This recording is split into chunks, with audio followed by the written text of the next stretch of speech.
Get out, you overpaid dinosaur. The new CEO smirked, signing my termination papers. He thought he was saving TGL $500,000. He didn't realize that by cutting my security tokens, he was about to freeze an $18 million pharmaceutical cargo at the port gate in less than 48 hours.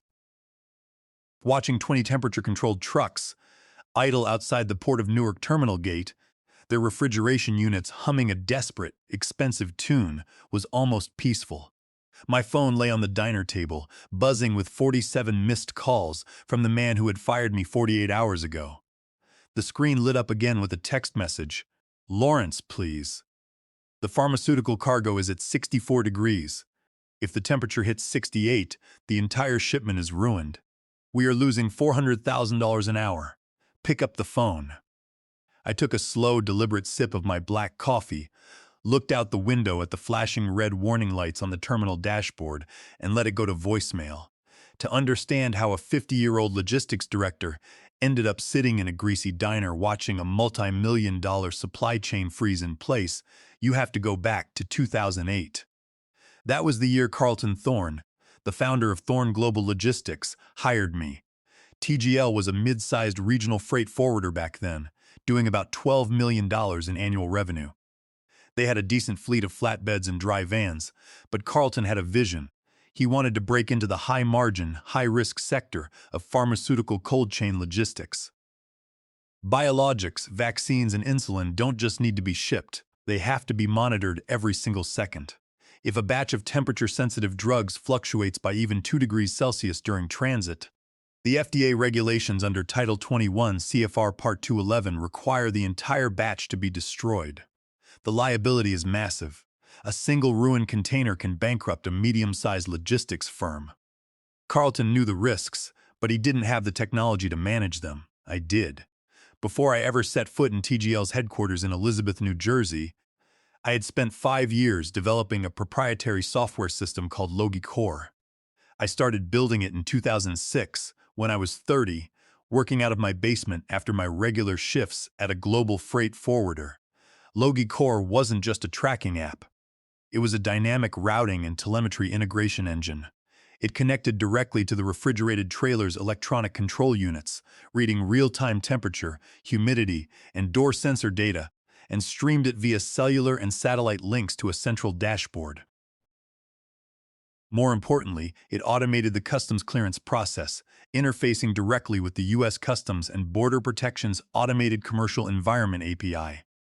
When Carlton hired me as TGL's Chief Logistics Officer in 2008, he tried to buy LogiCore outright.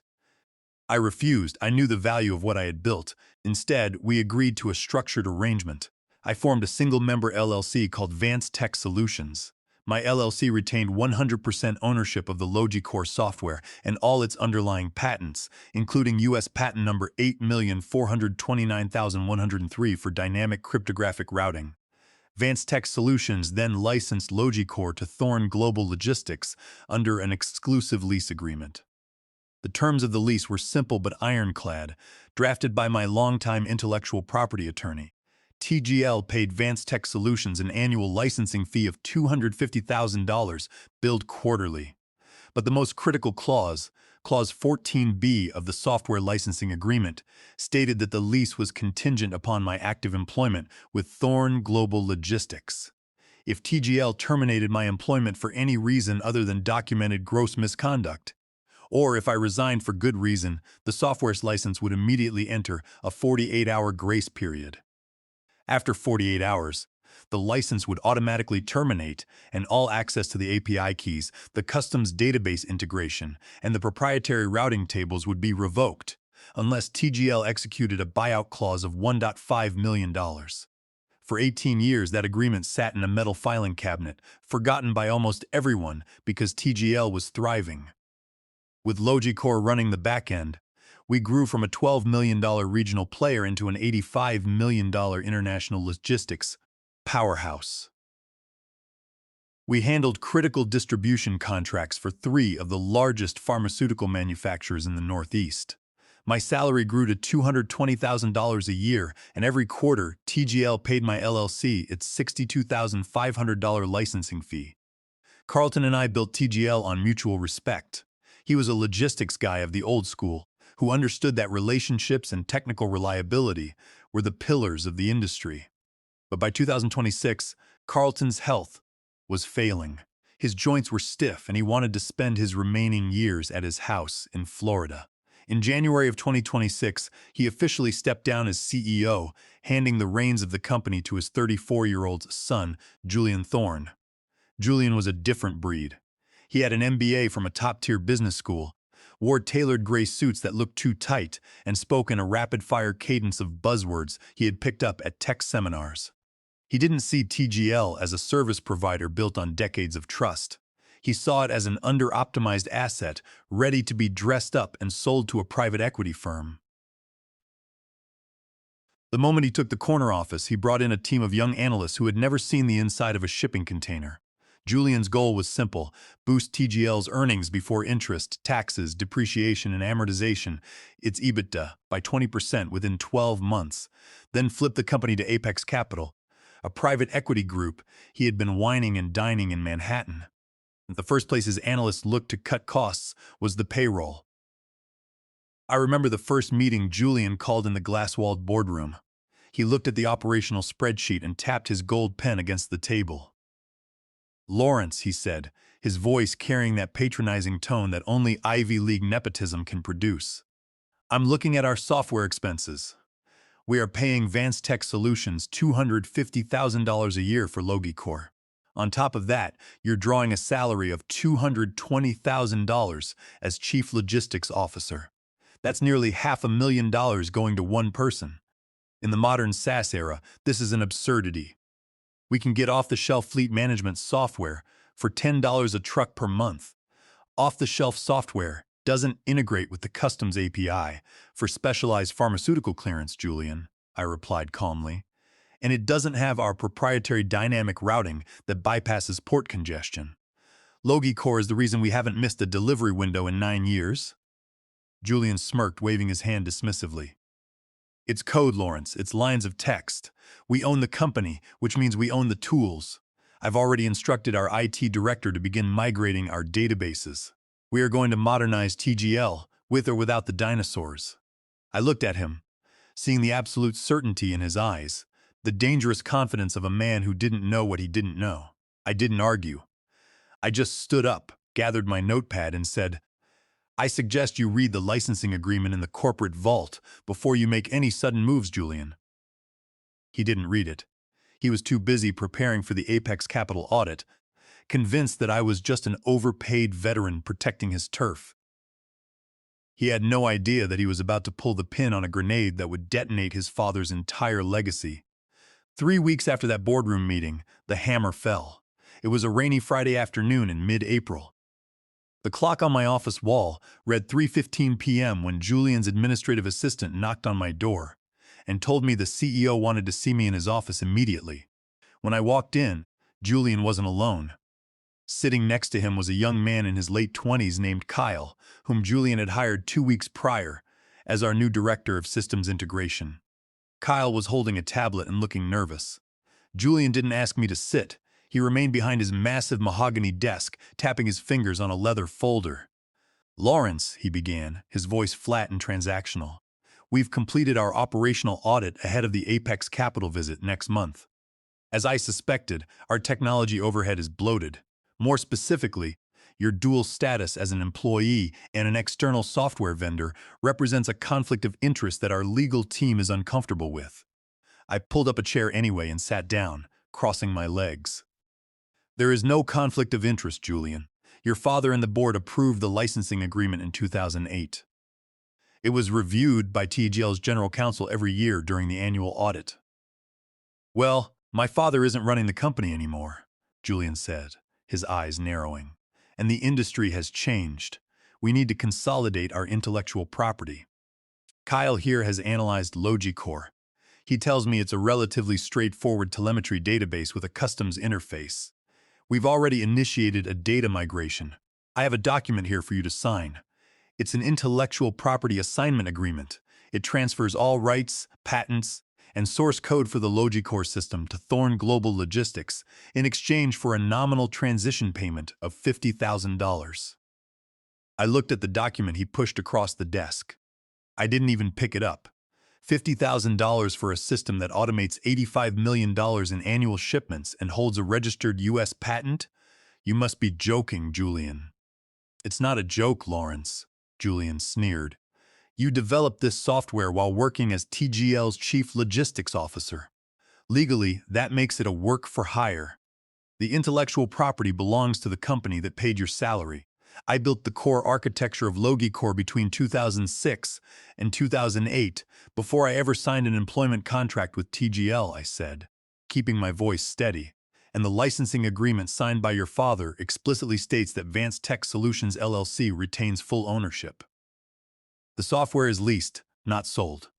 If you want ownership, the contract specifies a buyout fee of $5 million.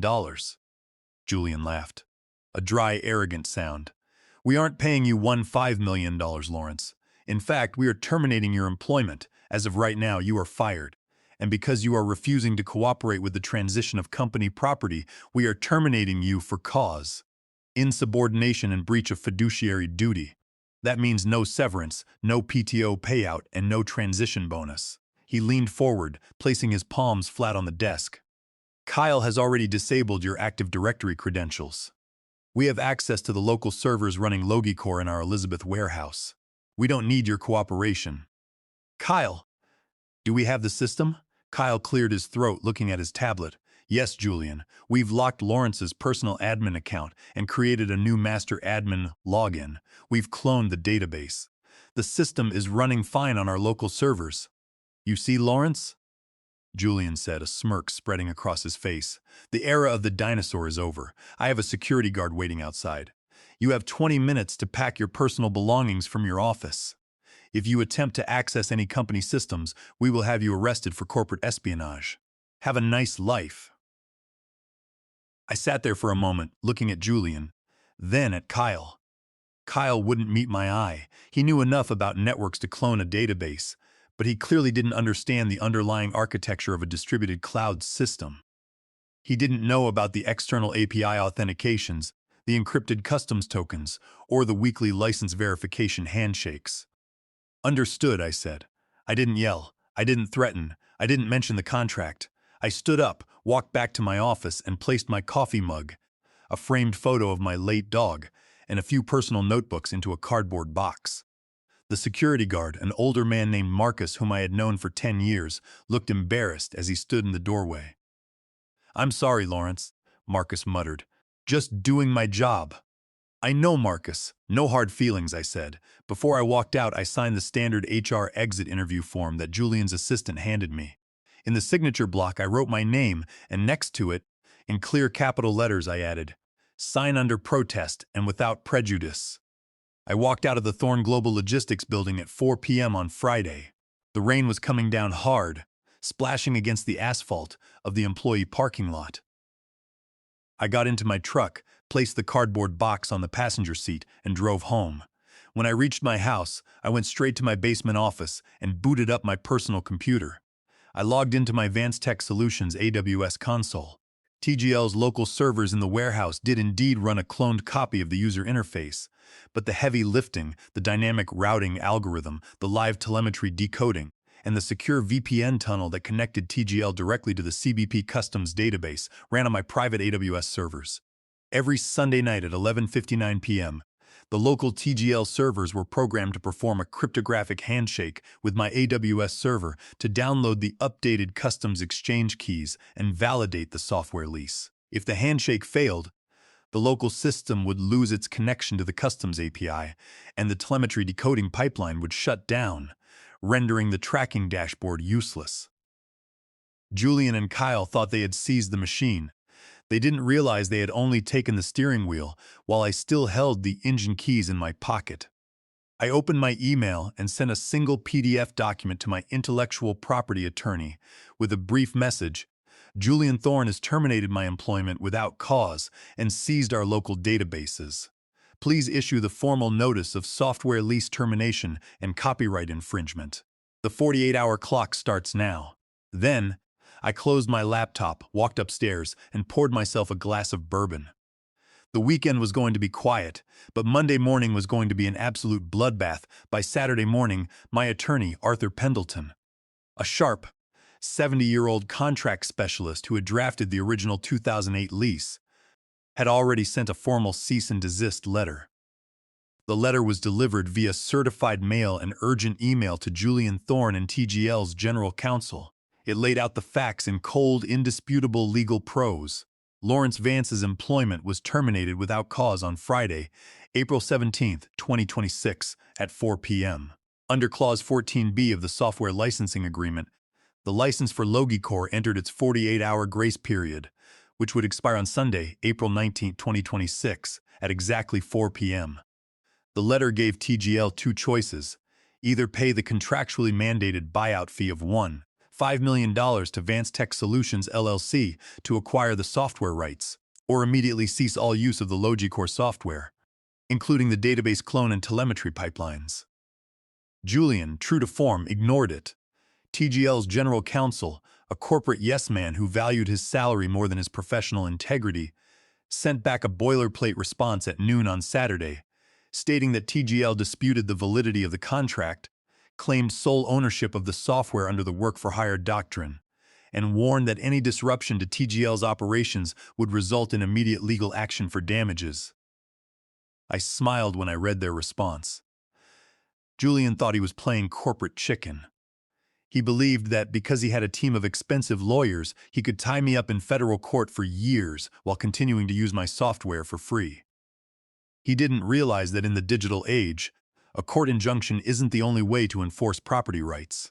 Sometimes all it takes is a line of code. Sunday afternoon came. I sat in my backyard, watching the wind rustle the trees. My watch ticked closer to 4 p.m. when the second hand hit the hour, marking exactly 48 hours since Julian had walked me out of the building. I sat down at my desk. I opened a terminal window, logged into my AWS dashboard, and executed a script that revoked TGL's security certificates. The local servers in Elizabeth, New Jersey, were still running their cloned database, but they were now isolated. They could no longer talk to the central cloud. The real disaster, however, began at 11:59 p.m. on Sunday night. In the logistics industry, Sunday night is when the week's operations are built. Hundreds of refrigerated containers, known in the trade as reefers, arrive at the Port of Newark, the Port of Philadelphia, and the Port of Baltimore, filled with high-value pharmaceuticals from Europe and Asia. The dispatchers work the night shift to clear these containers through customs so the trucks can roll out at dawn. At midnight, TGL's local database server attempted its weekly cryptographic handshake with my AWS system. The local server sent its validation token, asking for the renewed encryption keys to connect to the federal government's automated commercial environment customs portal. My server rejected the request. Instantly, the secure VPN tunnel connecting Thorne Global Logistics to the United States Customs and Border Protection database collapsed. Without that connection, TGL could not file customs entry summaries. They could not submit the required Food and Drug Administration prior notices for biological shipments. They could not generate the automated customs clearance codes that port authorities require to release cargo from the marine terminals. Simultaneously, the telemetry pipeline shut down. Logicor's tracking system, which monitored the temperature, humidity, and location of TGL's 180 refrigerated trailers across the country, stopped receiving data. The tracking dashboard in the Elizabeth dispatch office didn't just go dark. It began flashing a bright yellow warning code: API connection failed. Lithoras expired. At 5 a.m. on Monday morning, I woke up, poured a thermos of coffee, and drove down to a small diner located right across the street from the main terminal gate at the Port of Newark.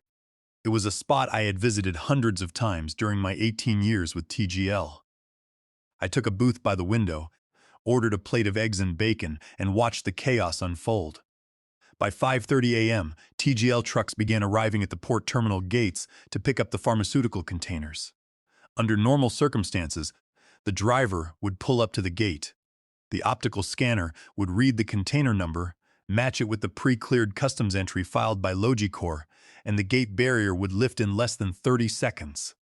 Instead, the first TGL truck pulled up and stopped. The gate barrier remained down. The driver waited. 2 minutes passed, then 5. The port worker in the gate booth shook his head, pointing toward the holding yard. The truck had to pull out of the lane, blocking the shoulder. 10 minutes later, another TGL truck pulled up. Same result. Then a third. By 6:30 a.m., 20 TGL refrigerated trucks were idling on the access road outside the port, unable to enter, their cooling units burning diesel fuel to keep the sensitive cargo cold. The drivers were out of their cabs, standing in the morning drizzle, arguing with the port security guards. My phone, resting next to my coffee mug, began to vibrate. The caller ID showed the corporate number for the Thorne Global Logistics dispatch desk. I let it ring. 2 minutes later, it rang again. This time it was Julian Thorne's assistant. I ignored it. I picked up a forkful of eggs, chewed slowly, and looked at the long line of idling trucks. Under federal law, specifically Title 17 of the United States Code, Section 501, using copyrighted software without a license constitutes copyright infringement. But Julian was about to learn that in the world of supply chain logistics, the legal penalties are nothing compared to the cost of physical stagnation. Every minute those trucks sat idle, the temperature inside the containers was ticking upward, and TGL's reputation was bleeding out. By 9 a.m. on Monday, the temperature in the idling container trucks at the port of Newark was rising. The ambient temperature was 58 degrees, but inside the insulated steel boxes. Without the active climate control system communicating with the central dispatch, the heat generated by the cargo's internal airflow was starting to build. The shipment contained $18 million worth of specialized oncology drugs and immunotherapies destined for hospitals across the East Coast. At 10:30 a.m., Helen Fletcher, the 53-year-old vice president of global logistics at Vanguard Biotech, TGL's largest client, called Julian Thorne. She wasn't just angry, she was terrifyingly calm. "Julian," Helen said, her voice coming through the speakerphone of Julian's office, where Kyle was sweating profusely in the corner. "Our logistics monitors show that 22 of our temperature-controlled shipments have been sitting at the Port of Newark terminal gate for 5 hours. Your tracking dashboard is offline. We have no telemetry. Under our Master Services Agreement, Section 9.4, if any pharmaceutical shipment undergoes a temperature excursion exceeding 2 degrees Celsius for more than 6 hours, the batch is deemed adulterated. We will reject the cargo, sue Thorne Global Logistics for the full $18 million retail replacement cost, and terminate our contract immediately." "Helen, please," Julian stammered, his fingers trembling. "We are experiencing a temporary software glitch. Our IT department is migrating our servers to a new system. We will have it resolved within the hour." "You have until 2 p.m., Helen replied coldly. "After that, we notify our legal team and the FDA. Do not call me again until the gate barrier is open." The line went dead. Julian turned to Kyle, his face pale, his eyes wide. "Fix it, Kyle. Why can't you bypass the API? Write a script. Do something." Kyle looked like he was about to throw up. "I can't, Julian. The local database we cloned is just a front-end database. The actual customs validation engine runs on Lawrence's private AWS cloud. It uses a 24-character cryptographic token that rotates every week. Without Lawrence's private keys, we can't authenticate our shipments with the customs portal. If I try to forge the token, the federal system will flag TGL for customs fraud, and the CBP will suspend our corporate operating license permanently. I told you we needed a transition period, Julian. You can't just cut off a proprietary API." "Get out," Julian screamed. He grabbed his desk phone and dialed my number for the 15th time. I didn't answer. He then dialed Arthur Pendleton's office. Arthur answered on the second ring. "Pendleton here," my lawyer said. "Arthur, this is Julian Thorne," Julian said, trying to control the panic in his voice. "We need to talk. Lawrence has disabled our operating systems. This is corporate sabotage. It's a federal crime. If he doesn't restore access immediately, we will sue him for every dime he has." Arthur let out a soft, dry chuckle. "Julian, my client hasn't sabotaged anything. He simply ceased providing software licensing services after you terminated his employment and refused to pay his contractually mandated licensing fees. Under Section 14B of the agreement your father signed, the license expired at 4 p.m. yesterday. Your company is currently running unauthorized copies of LogiCore database wrappers. That is a direct violation of federal copyright law under Title 17, Section 501. If anyone is committing a federal crime, Julian, it's you. Julian gasped, trying to find words. What does he want? I'll pay his severance. I'll write the check for the $220,000 today. The price has gone up. Julian, Arthur said, if you want to save your Vanguard biotech contract, I suggest you and your general counsel be at my office in Woodbridge at 2 p.m. Bring your checkbook. At 1:55 p.m., Julian Thorne and TGL's general counsel, a nervous man named Vance, wait, no, let's call the general counsel Higgins, because Vance is Lawrence's last name. Yes, Higgins. Julian and Higgins walked into Arthur's conference room. Julian looked disheveled. His tight gray suit was wrinkled, his silk tie was crooked, and he had dark circles under his eyes. I was sitting at the oak conference table, wearing a comfortable flannel shirt and jeans, holding a cup of coffee. Arthur sat next to me, a thick manila folder resting under his hands. Julian didn't sit down. He stood at the end of the table, glaring at me. You think you're clever, Lawrence. You're destroying my father's company. We are losing $400,000 an hour. The Vanguard biotech cargo is at 64 degrees. It has 2 hours before it's ruined. Sit down, Julian, I said quietly. He hesitated, then pulled out a chair and slumped into it. Higgins sat next to him, opening a legal pad. Arthur opened the manila folder. Here are our terms for the resolution of this dispute, Arthur said, sliding a 3-page document across the table. They are non-negotiable. Higgins adjusted his glasses and read the document. His face went white.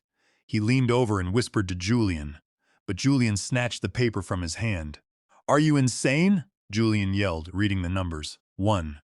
$5 million for the software patent? $440,000 in severance? That's nearly $2 million. The severance is calculated under Clause 11C of Lawrence's employment agreement, Arthur explained calmly. 12 months of his $220,000 salary multiplied by 2 for termination without cause. That is $440,000, the one. $5 million is the standard patent and source code buyout fee, specified in the software lease agreement since 2008. If you want the master admin credentials and the ownership of the software so you can sell TGL to Apex Capital, you pay the buyout. If you don't, you can build your own system from scratch. But you will do it without the Vanguard biotech contract, and you will do it while defending a federal copyright lawsuit. We can file for an emergency injunction, Higgins stammered. A judge will force you to restore the system to prevent economic harm. By the time you get a hearing before a federal judge, the Vanguard biotech cargo will be spoiled, the FDA will have launched an investigation, and Apex Capital will have pulled their buyout offer, I said, leaning forward. The temperature inside your Port of Newark containers is currently 65 degrees, Julian. You have about 90 minutes before the oncology drugs hit 68 degrees and spoil. I suggest you sign, or you can explain to your father why TGL is bankrupt by Friday. Julian stared at me, his chest rising and falling rapidly. He looked at Higgins, who slowly shook his head. Higgins knew they had no move. Julian's high-stakes corporate chess game had run out of time, and he was facing checkmate. For 30 seconds, the conference room was dead silent. The only sound was the ticking of the grandfather clock in the corner of Arthur's office. Julian Thorne stared at the settlement agreement, his pen hovering over the signature line. His face was a mask of defeat. The arrogant posture he had carried for the last 3 months completely shattered. He knew that if he walked out of this room without signing, TGL's reputation would be destroyed before the sun set. Vanguard Biotech would sue, the port authorities would lock down their warehouses, and Apex Capital would run for the hills. With a hand that shook slightly, Julian pressed the pen to the paper. He signed his name on all 3 copies of the settlement agreement. Higgins, the general counsel, sighed in relief. He quickly signed as the corporate witness, then looked at Arthur. The wire transfer for the full amount of $1,940,000 will be executed immediately. We have the authorization codes ready. Please, Lawrence, restore the database access. The trucks are still blocked. Arthur checked his laptop, monitoring our escrow account. I will verify the wire receipt, he said. We sat in silence for 10 minutes. Nobody spoke. Julian stared at his hands, while Higgins made two quiet phone calls to the bank. At 2:15 p.m., Arthur's laptop chimed. He looked up and nodded at me. The wire is complete. $1,940,000 has been cleared and deposited into Vance Tech Solutions' bank account. I opened my laptop, connected to the Vance Tech Solutions AWS console, and entered the command line to reactivate TGL security certificates and rotate the customs API credentials. "The system is live," I said. Higgins immediately dialed the Elizabeth dispatch office on his cell phone. "This is Higgins. Check the customs gateway now." We could hear the voice on the other end of the line, tinny but loud. "Sir, the screen just went green. The customs portal is syncing. The API is back online. We are sending the clearance codes to the port gates now." Julian didn't say a word. He stood up, grabbed his briefcase, and walked out of the conference room, slamming the heavy oak door behind him. Higgins mumbled a brief thank you to Arthur and followed the young CEO out. I leaned back in my chair, letting out a long breath. Arthur looked at me and smiled, sliding the signed contracts into his folder. "Well, Lawrence," he said, "I'd say that was a productive Monday afternoon. You're a retired man now." "It feels strange," I admitted, looking down at my hands. 18 years at that place. I never wanted it to end like this. "You didn't end it, Lawrence." "Julian did," Arthur said, tapping the folder. "He thought he could steal your engine and call it restructuring. He learned that in the modern economy, you don't mess with the guy who owns the keys." By 3 p.m., the 20 refrigerated TGL trucks at the port of Newark had cleared the gates. The telemetry dashboard showed that the internal container temperatures had reached 66.2 degrees Fahrenheit, less than 2 degrees below the critical threshold, before the cooling units were reactivated and brought the cargo back down to a safe 38 degrees. The oncology drugs were saved. The Vanguard Biotech contract was intact. But the damage to Julian's career was already done. On Tuesday morning, Carlton Thorne flew up from Florida on a private charter. He had received a call from Helen Fletcher at Vanguard Biotech, who had explained exactly why her shipments had been sitting at the port terminal gates for 6 hours. Carlton was furious. He might have been retired, but TGL was his life's work, and he wasn't about to let his son bankrupt it to impress a private equity group. Carlton went straight to the Elizabeth office, bypassed Julian's administrative assistant, and walked into his son's office. According to the dispatchers who could hear the shouting through the walls, Carlton didn't just reprimand Julian. He stripped him of his title. He accused Julian of gross incompetence, contract violation, and exposing the company to massive federal copyright liability. By Tuesday afternoon, Julian Thorne was escorted out of the building by the same security guard, Marcus, who had walked me out the previous Friday. This time, Marcus didn't look embarrassed. Carlton called me that evening. His voice sounded old and tired. "Lawrence," he said, "I heard what happened. I want to apologize. If I had known what Julian was planning, I would have stopped him. I'm sorry it came to this." "I know, Carlton," I said. "You and I always had a good run. He wanted to sell the company, Lawrence. He wanted to flip it to Apex Capital." Carlton sighed. "I've called off the sale. I'm stepping back in as interim CEO until we can hire a professional management firm. I don't suppose you'd want to come back as Chief Logistics Officer.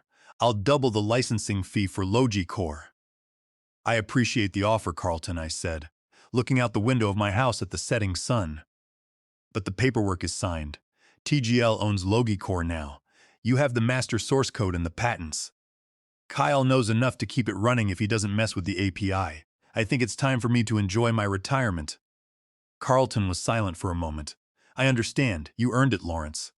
"Good luck. Good luck to you too, Carlton," I said and hung up. That was 4 months ago. Today, TGL is still operating under a professional management team hired by Carlton. The private equity deal is dead, and the company has returned to its core business of reliable, relationships-first logistics. As for me, I sold my house in New Jersey and bought a small cabin on a lake in Maine. The air is clean, the water is quiet, and the only traffic I see is the occasional flock of ducks landing on the lake.